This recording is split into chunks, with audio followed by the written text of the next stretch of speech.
It's a little unique, this style of yoga. You'll either dip your toe in and you'll be like, yeah, I love this, or you might feel a little bit confronted by it as well. And sometimes we need that little shake-up within ourselves to just knock us out of any of this separation that we feel.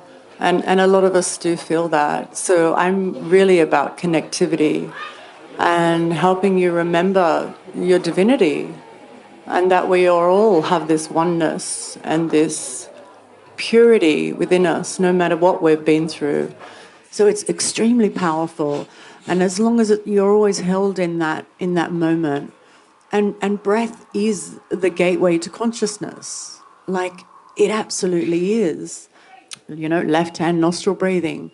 And that's going to just calm you down a little bit, or it can increase the energy. So we have this tool always on hand. You're a little bit anxious, slow your breathing down. Just, give yourself that space. Sometimes we're facing our shadow, we're facing so much. A lot of yoga is talked about love and light, but we all know what it's like to be in the shit of things, where you're really like climbing and growing and expanding, and and it can be tricky. But then when you're held there with community and you're seen and you're held through that you can know that you can shift through these moments. So we enter the world, inhale, and it's the last thing we do. And in Kundalini yoga, particularly with this practice, and I've just finished a rebirthing series, and we use that breath work. But it's also, the timings around the breath work are very specific. So you're held in a really, really safe container, and the way that you're supported through the practice as well, because as you mentioned, people can have really big breakthroughs. So you're right, people can be laughing over there and falling to pieces over here. And all of it's beautiful as long as they're held in that container as well. So with Kundalini yoga and the modality I work with, there are specific timings around it to keep everyone contained.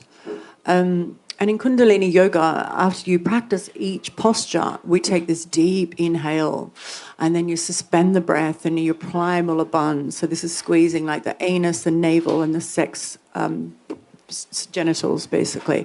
And what that does is locking in the energy that you've just physically practiced within the posture. And this is where I say, this is where the gold is. Like, it's in that moment where the prana is just circulating around the body and you're just containing that energy and just sending it around the body. That's where the gold is, like those moments. It's not actually the physical practice. It's all a part of it. It's all intrinsically linked. But those moments are just beautiful.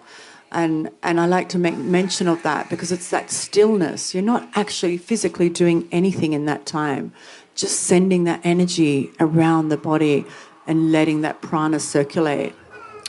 I think it's just that being able to, as a community, that we can all witness each other and that we could actually hold each other through all of it. And to know that you have this community that you can call on is something extraordinary.